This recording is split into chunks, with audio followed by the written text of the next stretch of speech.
Hello everyone, welcome to Tea Time, and this is the first episode of the series on Mary Goes Global, where I will be diving into the time that I got hit by a truck in Mexico.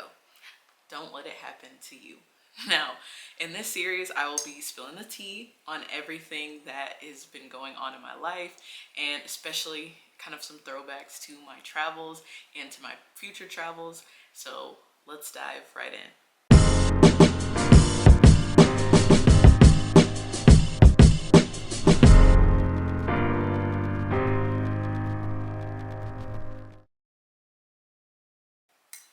Now, in this video, I just wanted to give context before I dive into the story.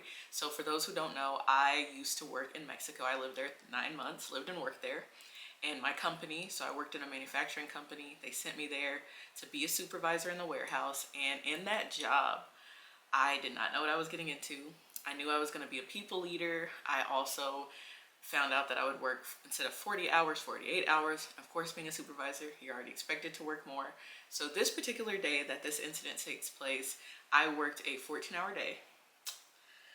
Your girl was exhausted, and I literally was just so ready to go home. Like, I was done. I already had some instant ramen in my cupboard. I had it already planned to watch a K-drama. Like, I was literally ready to pass out. So when I got out of the parking lot, I was ready to go.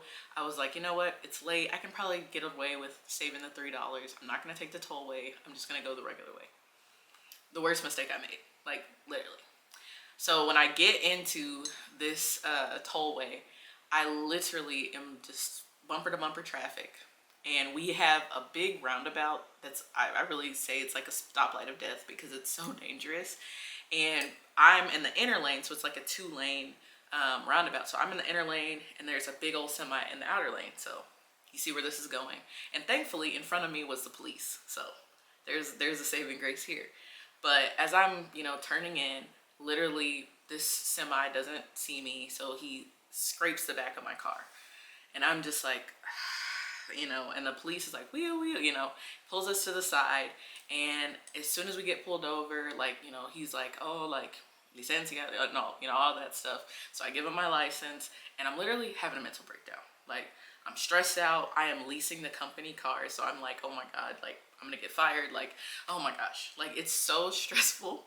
And I have to call the security guy. So, like, we have a security manager again, so gringa, so of course, like, they're really, really heightened on security with me. So I call him, and I'm like, hubo un choque, me chocaron, all this stuff. And he's like, no, no, no, no te preocupes, Mary. Like, so he gives me the number to the insurance company, because in Mexico, whenever there's an accident, they actually have to call an insurance company to send a representative out to, like, third party assess. Like, not you, not them, or the police can make a decision. Like, this third party does all of that.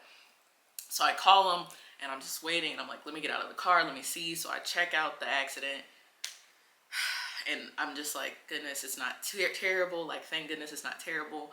And when I go, I'm just like, let me try to talk to this driver, because, like, he'd been talking to the police. So I go over, and I'm like, hola, señor. And he's like, and he just starts cussing out in Spanish. Like, I'm not going to repeat that.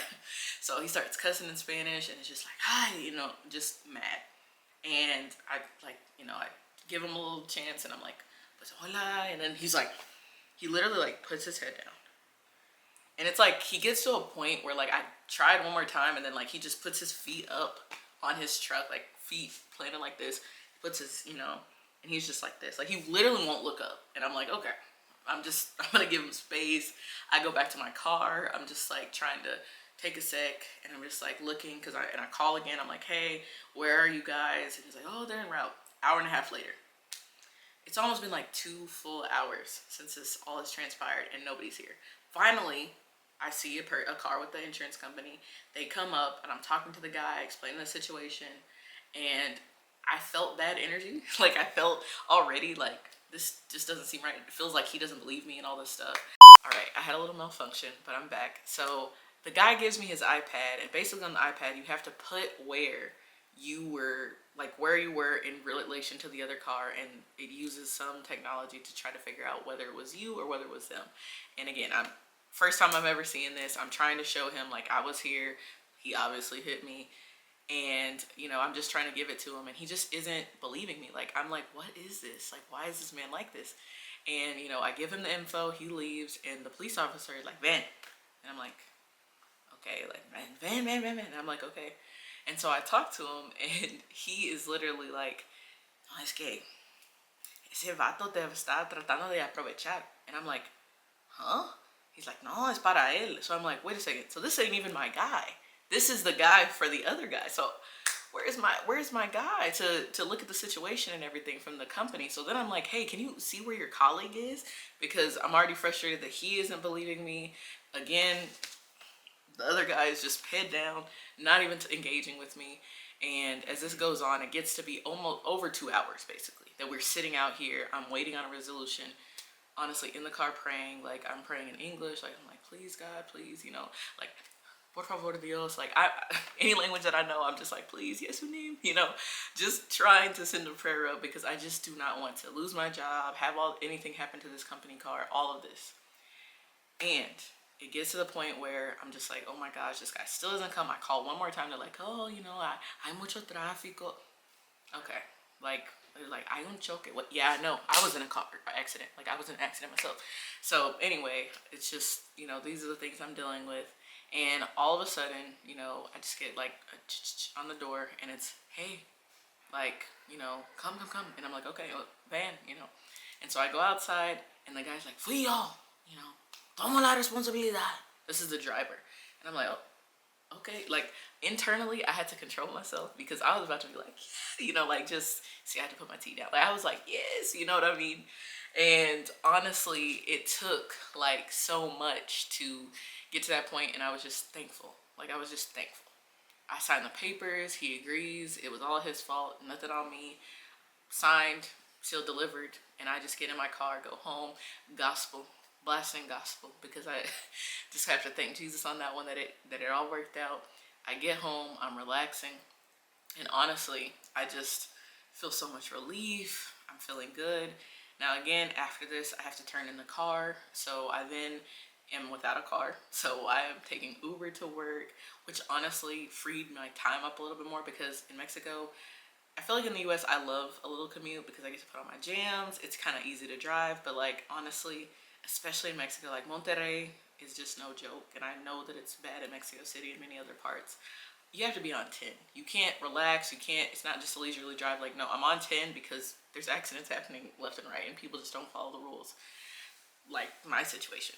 So I didn't have to deal with that, and I could just read on the way to work. I could just listen to music or a podcast and relax, like have a little bit of time just to relax, which was awesome. Like honestly, I was just like, thank goodness for this time.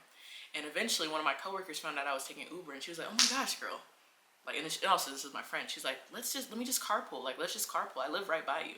So she would always call me, and then she'd pick me up, so we started going to work together. I almost said school. It felt like school. But she also likes K-pop, so we would be blasting K-pop, like jamming on the way to work, on the way back from work.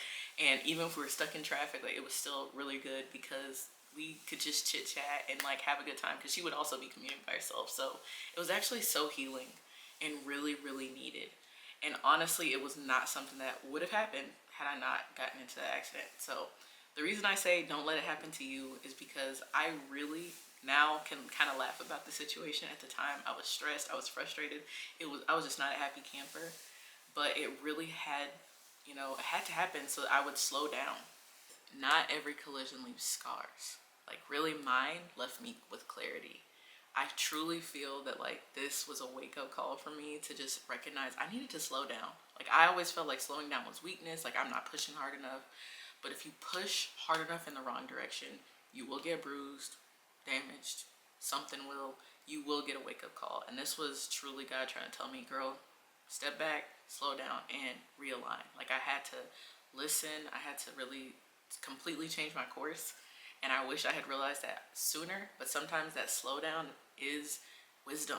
It's not weakness, it's wisdom. It's truly you understanding, I can't keep pushing in this direction. So if anything, I hope that this story, which has been humorous and I can laugh about it like I say now, is a reminder and hopefully a wake-up call to you. For me, after all of this happened, after I, you know, had this relaxing moment, like when I was going with my coworker, I also got put into a different job, a job where I had a little bit more balance. And truly it allowed me and enabled me to see the bigger picture, that that was just not a place I needed to be. That is not a place I needed to be. So make sure you're in the right place. Make sure you don't get hit by a semi. And until the next tea time, I hope you guys enjoyed this. Bye.